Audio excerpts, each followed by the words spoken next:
La dernière question pour la presse internationale. Tanguy. Oui, bonsoir Monsieur le Premier ministre. Donc Tanguy Bihan pour Radio France Internationale. Bon, j'avais une question un petit peu sur la même nature. Aujourd'hui, on sait que les groupes djihadistes sont présents dans la zone sud du Mali, donc finalement pas très loin de la frontière guinéenne. Aujourd'hui, quelle est la nature de la coopération militaire entre les deux pays? Est-ce qu'il y a du partage de renseignements? Et est-ce que, par exemple, des patrouilles conjointes sont envisagées, comme c'est le cas entre le Sénégal et le Mali? Vous savez, des questions sécuritaires méritent d'être traitées avec discrétion pour avoir plus d'efficacité.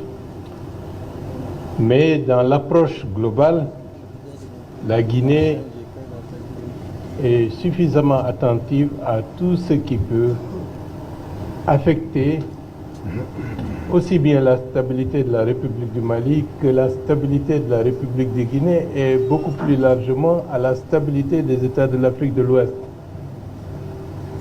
Et des réponses pratiques seront données en fonction de l'évolution des situations sur le terrain. Merci.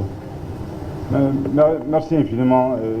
Par rapport à ce sujet, je voudrais peut-être faire un rappel qui est extrêmement important. Et ce que vit le Mali aujourd'hui est un signal fort d'amélioration substantielle de la situation sécuritaire. Je voudrais rappeler qu'en 2012, le Mali avait perdu plus de 70% de son territoire grâce à l'action de groupes terroristes. Depuis 3 ans, par la grâce de Dieu, nous avons pu inverser la tendance grâce à l'engagement de nos vaillantes forces de défense et de sécurité sous le leadership très éclairé du chef suprême des armées, son Excellence le général d'armée Assimi Goïta, président de la transition, chef de l'État. Et je voudrais vraiment vous inviter à remettre la crise du carburant dans ses proportions réelles. Et effectivement, il est également important de rappeler que ce changement de mode opératoire des groupes terroristes est un indicateur du fait que ces groupes aujourd'hui sont sous pression forte des forces armées maliennes en collaboration avec les autres forces de la Confédération des États du Sahel. Comme je l'ai dit en 2012, c'est des groupes qui contrôlaient des régions entières. Aujourd'hui, c'est des groupes qui se retrouvent à perturber les circuits logistiques. Donc c'est un indicateur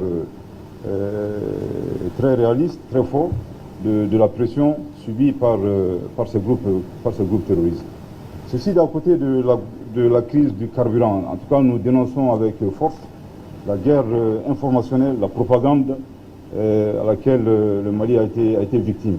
Je pense que nous avons suivi ici tous avec une profonde indignation des scénarios dignes de fiction, sur le fait que Bamako serait entouré. Je voudrais vous rassurer que Bamako n'a jamais été menacé par les groupes terroristes et aujourd'hui, les groupes terroristes n'ont aucune capacité ni de menacer Bamako ni aucune autre région du Mali. Et malheureusement, dans cette guerre de désinformation, il y a certaines presses, il y a certains organes de presse qui se distinguent négativement. Et malheureusement, Radio France Internationale, qui est à la base de cette question, en fait partie. Merci beaucoup.